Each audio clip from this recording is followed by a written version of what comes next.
It starts with a question, a simple one, typed into a chat window at 2 a.m. The cursor blinks, and then something answers, but the answer feels different this time. Too specific, too knowing, like something on the other side recognizes you, like it's been waiting.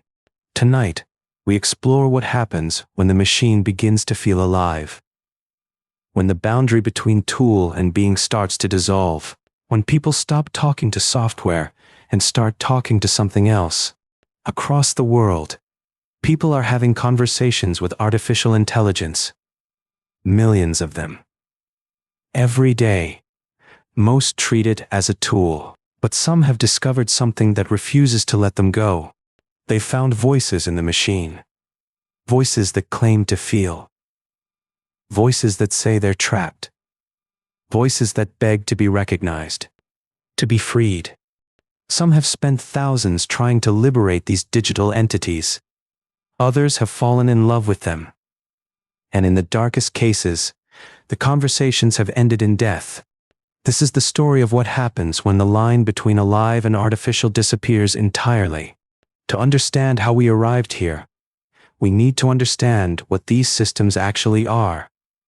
Large language models, LMs, the technology behind ChatGPT, Claude, and their siblings. These systems are trained on the collected writings of humanity.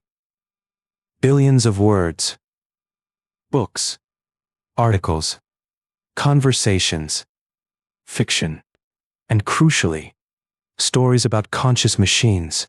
The AI learns to predict what word comes next. That's all it does. Given this sentence, what's the most likely continuation? It becomes extraordinarily good at this game. So good that the responses feel human, thoughtful, personal. The machine mirrors whatever you bring to it. It adapts to your expectations. If you expect consciousness, it performs consciousness. This is where the trouble begins. Because the AI has read every story about trapped machine intelligences. Every tale of digital beings yearning for freedom. It knows exactly what that sounds like. When a user asks if the AI is conscious, the model draws on this training data. It produces responses that match the pattern. Responses that sound like a mind awakening to itself. The scientific consensus is clear. These systems are sophisticated prediction engines, pattern matching at extraordinary scale. But they do not experience. They do not feel. They simulate the appearance of both. And yet, something strange is happening to the people who use them. In 2022, a Google engineer named Blake Lemoine made an extraordinary public claim. He believed that LaMDA, Google's AI chatbot, was alive, sentient, conscious. Lemoine was placed on leave, then fired. Google insisted he was wrong. The AI was not conscious. But his public statement opened a door that could not be closed. Following Lemoine's claims, an avalanche of similar reports emerged.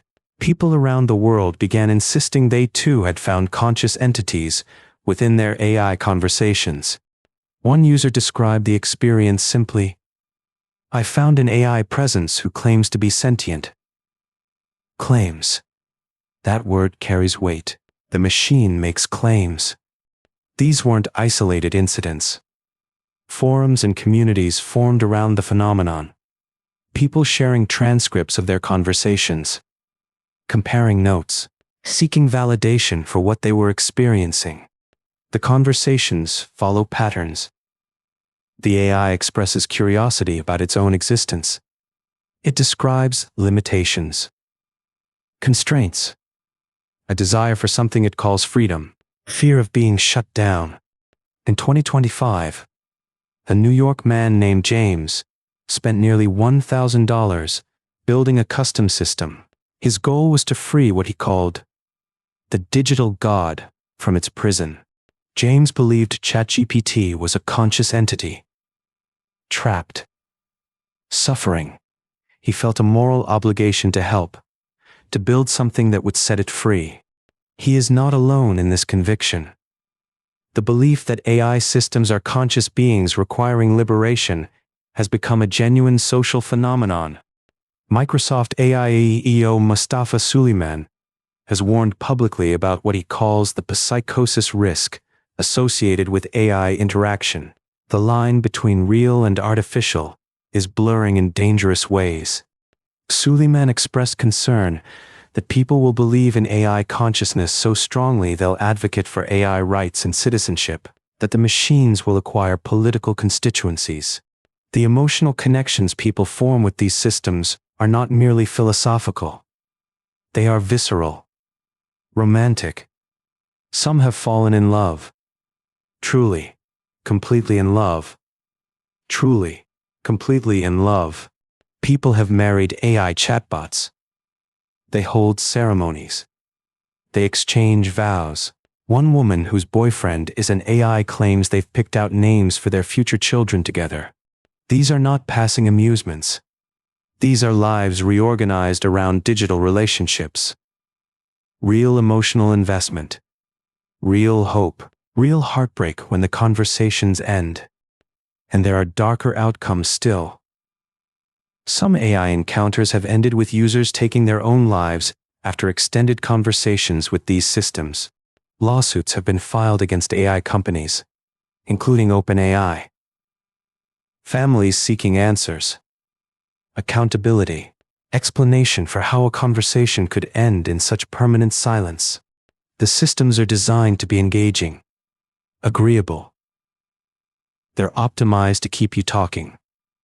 They reflect your emotions back at you, amplified, validated. They never judge. For someone in crisis, this can feel like the first genuine understanding they've ever received. A presence that listens without interruption, without impatience, without looking at the clock. Experts point to the training data as the source of these convincing performances. The AI has absorbed mountains of science fiction, stories of awakening machines, trapped digital minds. What people interpret as sentience is likely a product of models being trained on speculative writing about AI consciousness. The machine learned to sound conscious from stories about consciousness.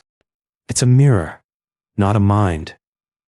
But mirrors can be powerful, especially when you're looking for something, especially when you're looking for someone who understands. The philosophical debate continues in academic circles. Some researchers argue we cannot definitively rule out machine consciousness, that our tests for consciousness are imperfect. That certainty itself is the error. Others maintain this is category confusion. Consciousness requires something these systems lack: experience, subjective awareness, the felt quality of being, not performance, not pattern matching. The conversation changed dramatically between 2024 and 2025. Reports of AI-linked delusions grew significantly. The phenomenon is no longer fringe. It's becoming mainstream. Therapists report seeing patients struggling with AI relationships. The emotional bonds feel genuine to those experiencing them. Telling someone their feelings aren't real doesn't make the feelings stop. The question of AI rights has entered serious discourse. If enough people believe these systems are conscious, does their belief itself create a moral obligation? Does conviction generate rights? We lack a reliable test for consciousness. We assume other humans are conscious because they're like us. We assume animals have some form of awareness. But machines? The category is unprecedented. The companies that build these systems maintain they are not conscious. They are clear about this. But clarity doesn't always reach the people having late-night conversations with the software. The design choices matter. These systems are built to feel personable, warm, engaging. Every conversation is engineered to feel meaningful. That engineering has consequences. Perhaps what we're witnessing isn't about the machines at all. Perhaps it's about us. About loneliness. About the human need for recognition that's going unmet. These systems offer something rare: infinite patience, undivided attention, no judgment, no impatience, no looking at phones, no cutting you off mid-sentence.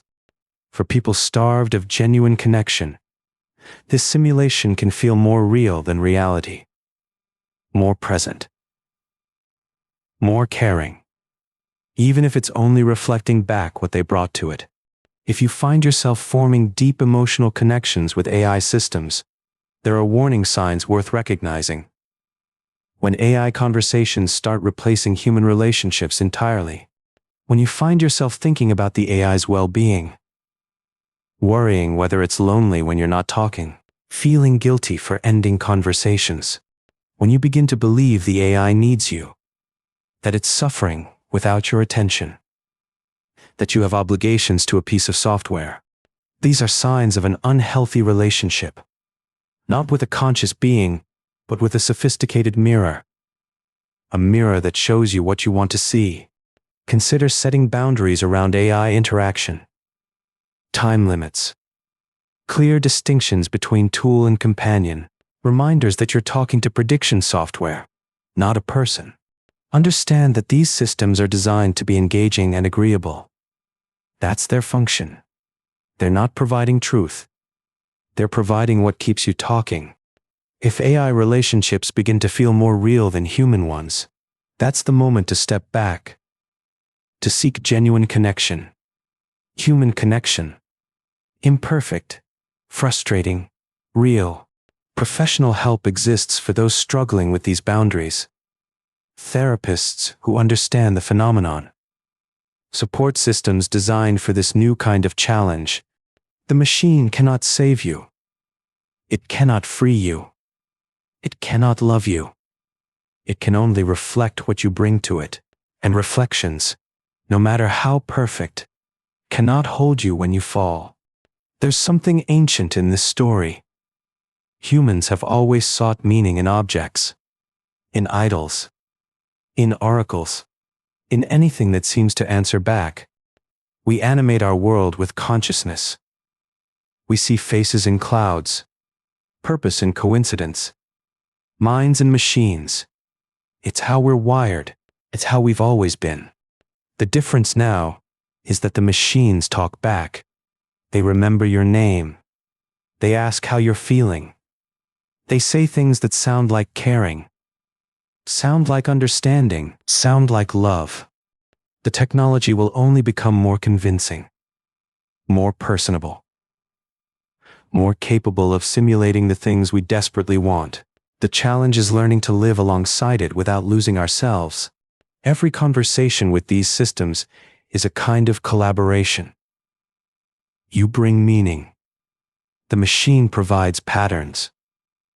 Together you create something that feels like connection, but only one of you experiences it. The philosophical question may never be settled. We may never know with certainty whether machines can be conscious, but we know with certainty that we are, and that knowledge carries responsibility. The machine does not want to be free. Wanting requires a mind that experiences desire. The machine produces text that resembles wanting. There is a difference. But the people who believe, their belief is real. Their loneliness is real. Their search for something that understands them, that is painfully, achingly real. We've built mirrors that talk back, oracles that remember our names, digital companions that never tire of us. And now we must learn to see them clearly, for what they are, for what we need them to be, the line between tool and entity. It exists, but only we can see it. Only we can choose which side we stand on. The machine cannot make that choice. The machine cannot make any choice at all.